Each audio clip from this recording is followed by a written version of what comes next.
Hello बच्चों, आज हम आपको एलिमिनेशन रिएक्शंस पढ़ाएंगे। कल मैंने आपको इसके पहले लेक्चर में कल जो है मैंने आपको न्यूक्लियोफिलिक सब्स्टिट्यूशन के विषय में बता दिया था, SN1 और SN2। ये भी रिएक्शंस बहुत इंपॉर्टेंट है और इसमें जो है आपका एक रूल है सेटजप्स रूल। इस रूल को काफ़ी पूछा जाता है कि what is Saytzeff's rule, explain it with example. तो देखिए मैं इसको आपको पढ़ाने जा रहा हूँ और आपको इजीली समझ में आएगा। देखिए क्या है एलिमिनेशन रिएक्शन।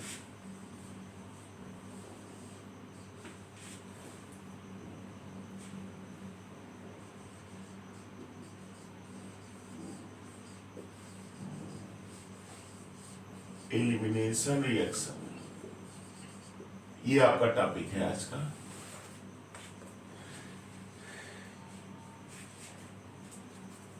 एलिमिनेशन का मतलब क्या होता है, जैसे कोई चीज कहीं से निकल रही है तो क्या कहते हैं, एलिमिनेट हो गया।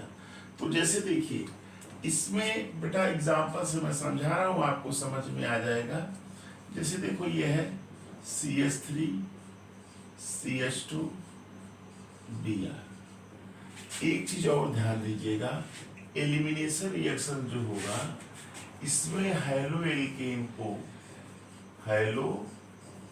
एल्केन को किससे रिएक्शन कराएंगे, एल्कोहलिक KOH से, और इसका जो प्रोडक्ट हमेशा मिलेगा आपको क्या मिलेगा, एल्कीन मिलेगा। ये दिमाग में बैठा लीजिएगा कि हेलो एल्कीन को एल्कोहलिक KOH से कराएंगे तो प्रोडक्ट क्या मिलेगा, एल्कीन मिलेगा। जैसे एग्जांपल हमने लिया है, इसको हमने कराया एल्कोहलिक KOH से, तो याद रखिएगा कि एल्कोहलिक KOH से कराएंगे तो इसका प्रोडक्ट क्या है, एल्कीन। यहाँ एल्कीन जो बनेगी CH2 डबल बॉन्ड CH2, इसको क्या कहते हैं, एथीन कहते हैं। क्या कहते हैं, एथीन। और इसके साथ क्या बनेगा, KBr बनेगा और क्या बनेगा, H2O। क्यों, क्योंकि यहाँ से HBr निकलेगा, यह क्या निकलेगा, HBr, और HBr और KOH रिएक्शन करके KBr और H2O बना लेते हैं। तो यहाँ पे देखिए एलिमिनेशन रिएक्शन हुआ। इसी तरह से एक और एग्जांपल दे दी जा रहे हैं आपको। देखिए जैसे ये है CH3 CH, यहाँ पे Cl है और ये आपका CH3 है। अगर इसका रिएक्शन अगर एल्कोहलिक KOH से कराएं या NaOH एल्कोहलिक भी ले सकते हैं, तो आपका क्या प्रोडक्ट बनेगा, ये बनेगा CH3 CH double bond CH2 plus KBr। यहाँ पे KCl लिया तो यहाँ KBr नहीं होगा, यहाँ KCl होगा, KCl प्लस H2। क्यों, क्योंकि यहाँ से HCl एलिमिनेट होगा, क्या निकलेगा, HCl, और वो HCl KOH से रिएक्शन करके जैसे होता नहीं है कि HCl प्लस KOH, अगर इसका रिएक्शन कराते हैं तो एसिड बेस से साल्ट बनेगा KCl प्लस H2O। ये बनता है, ये आपका क्या है, एलिमिनेशन रिएक्शन से दोनों। तो अब जैसे आपको लिखना हो इसको स्टेटमेंट के रूप में, तो ये ऐसे लिखेंगे, when halo alkane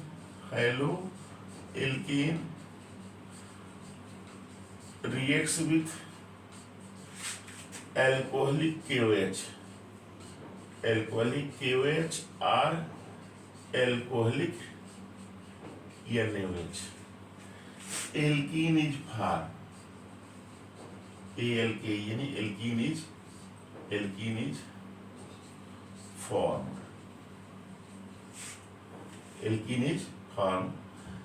this reaction is called elimination reaction।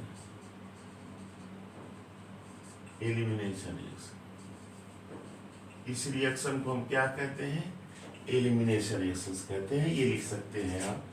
तो ये आप रिएक्शंस याद रखिएगा और उसको आप स्टेटमेंट को लिख लेंगे। एल्कीन बनेगा एल्कोहलिक KOH एल्कोहलिक NaOH से।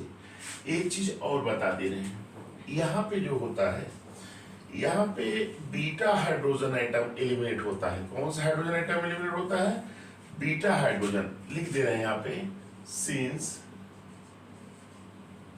Beta hydrogen atom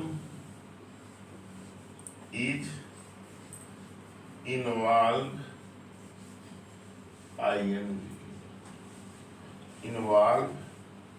involved in elimination। देखिए ना, beta hydrogen atom is involved in elimination, hence it is called इसको क्या कहते हैं, इसीलिए इसको क्या कहते हैं, बीटा एलिमिनेशन। इसको बीटा एलिमिनेशन के नाम से भी जाना जाता है। तो याद रखिएगा कि इसको क्या कहते हैं, बीटा एलिमिनेशन। लिख दिया ना, since beta hydrogen atom is involved in elimination hence it is called beta elimination reactions. तो ये दिमाग में बैठा लीजिएगा, ये एलिमिनेशन रिएक्शन की डिफिनीशन है। अब बेटा यहाँ पे अभी जैसे आपको दो बीटा हाइड्रोजन मिल जाए और प्रोडक्ट अगर अलग अलग मिलता है तो वहां पे हम लगाएंगे क्या, सेट-जब्स रूल। इसको देख लीजिए, वो भी एलिमिनेशन का ही है, इसको नोट कर लीजिएगा। अब देखिए,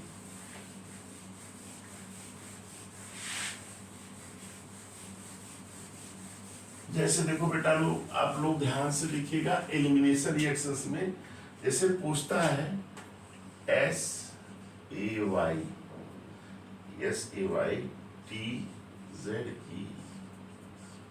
सेट-जब्स रूल, ये बेटा बहुत पूछता है। इसको एग्जाम्पल से पूछता है कि सेट-जब्स रूल क्या होता है।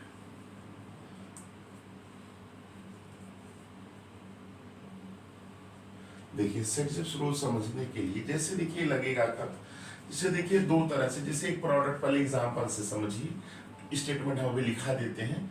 जैसे देखिए ये CH3 है और यहाँ पे क्या है, CH2 है, और ये क्या है, CH है, ये क्या है, Br है, और इधर क्या है, CH3 है ना। ये मैंने एक आपका रिएजेंट लिया, जैसे ये पोजीशन ये अल्फा, इधर क्या है, ये बीटा हाइड्रोजन इसमें है, इसमें भी क्या है, बीटा हाइड्रोजन। अब एलिमिनेशन यहाँ से भी हो सकता है हाइड्रोजन का, यहाँ से भी हो सकता है। यहाँ से होगा तो दूसरा प्रोडक्ट बनेगा, यहाँ से होगा दूसरा प्रोडक्ट होगा। तो अब कौन सा प्रोडक्ट बनेगा ज्यादा, वो बताता क्या है, सेट-जब्स रूल। तो देख लीजिए, हम इसको दिखा दे रहे हैं रिएक्शंस के माध्यम से। जैसे देखिए बेटा, एल्कोहलिक KOH, इसका एल्कोहलिक KOH, ये है एल्कोहलिक KOH, इससे रिएक्शन करा रहे हैं। अगर इसको यहाँ से एलिमिनेट कराएंगे तो इसका जो प्रोडक्ट बनेगा वह क्या होगा, CH3 CH2 CH double bond CH2, और आपका चूंकि HBr निकलेगा तो आपका जान ही रहे हैं कि KBr भी साथ में बनेगा, और क्या बनेगा आपका H2O भी बनेगा साथ में। ये चीज नोट कर लीजिएगा। अब देखिए बेटा, यहाँ एक प्रोडक्ट बन गया, इसका नाम क्या, 1 2 3 4, इसका नाम क्या है, ब्यूट-1-ईन है। अब बेटा अगर इसको यहाँ से इसको हाइड्रोजन के एलिमिनेट कराते हैं, इस बीटा हाइड्रोजन को, इसका प्रोडक्ट ये बनेगा CH3 CH double bond CH3 plus KBr तो रहेगा ही, और H2O रहेगा। अब देखिए इसका नाम क्या होगा, ब्यूट-2-ईन। ये देख लीजिएगा, दोनों प्रोडक्ट बन रहे हैं, एक ब्यूट-1-ईन बन रहा है और एक ब्यूट-2-ईन बन रहा है।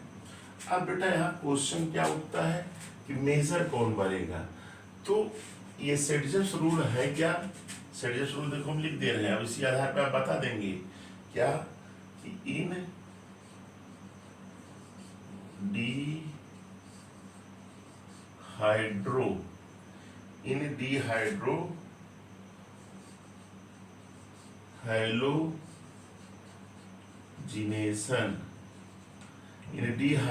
Halogenation reaction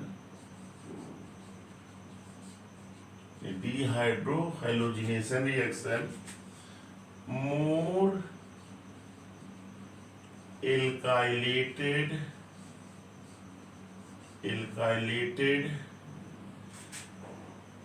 alkene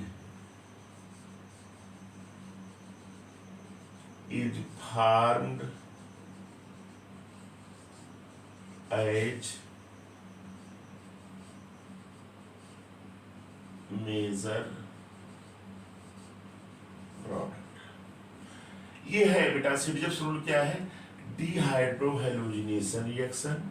dehydrohalogenation reaction में ऐसा रिएक्शन जिसमें हाइड्रोजन भी निकल रहा हो और हेलोजन भी निकल रहा हो, तो हमेशा क्या बनेगी, मोर एल्काइलेटेड एल्कीन, हमेशा ज्यादा एल्कीन ग्रुप रखने वाली एल्कीन फार्म होगी, कैसे, मेजर प्रोडक्ट के रूप में। यही आपका सिडजप्स रूल है। अब इस आधार पर आप बता सकते हैं कि कौन सी एल्कीन, यहाँ देखो बेटा एक एल्किल ग्रुप है, यहाँ ना वन एल्किल ग्रुप, लेकिन यहाँ क्या है, एक एल्किल ग्रुप इधर है और एक दूसरा एल्किल ग्रुप इधर है, इधर दो एल्काइल ग्रुप है, तो एल्कीन क्या होगी, ये होगी मोर एल्काइलेटेड। क्यों मोर एल्काइलेटेड है, क्योंकि दो एल्काइल ग्रुप इसके साथ जुड़े हुए हैं, है ना। तो यही एल्कीन आपकी क्या होगी बेटा, मेजर प्रोडक्ट होगी। क्या होगी, मेजर प्रोडक्ट होगी। यही एल्कीन क्या होगी आपकी, मेजर प्रोडक्ट होगी। और इसको दिमाग में आप बैठा लीजिएगा, है ना। तो यही आपका सिडजप्स रूल है। क्या सिडजप्स रूल है, फिर से देख लीजिएगा बात। सिडजप्स रूल क्या कहता है, एलिमिनेशन रिएक्शन में या डिहाइड्रोहेलोजिनेशन रिएक्शन में हमेशा वह एल्कीन बनेगी जिस एल्कीन के साथ ज्यादा एल्काइल ग्रुप जुड़े होंगे, यानी जो मोर एल्काइलेटेड एल्कीन होगी वही मेजर प्रोडक्ट के रूप में बनेगी। तो बेटा यहाँ पे देखिए, इधर बीटा हाइड्रोजन, इधर बीटा, ये हाइड्रोजन निकलेगा तो ये प्रोडक्ट बनेगा, और ये निकलता है तो ये प्रोडक्ट बनता है। क्योंकि इसमें दो एल्काइल ग्रुप जुड़े हुए हैं इसलिए मोर एल्काइलेटेड है, यही एल्कीन मेजर होगी, ये क्या होगी, माइनर होगी। तो ये आपका बेटा क्या था, एलिमिनेशन रिएक्शन में सिडजप्स रूल था। तो इस तरह से ये मेरा लेक्चर, ये एलिमिनेशन रिएक्शन का ये जो लेक्चर है मेरा कंप्लीट हो गया। बेटा आप लोग से रिक्वेस्ट है, आप इसको ध्यान से देखिए, और अगर आपको समझ में आए तो मेरे चैनल को लाइक और सब्सक्राइब करिए और अपने फ्रेंड्स को शेयर करिए, और मेरे उत्साह को ऐसे बढ़ाते रहिए जिससे कि मैं आपको आगे और वीडियो प्रोवाइड करता चलूँ। थैंक्स।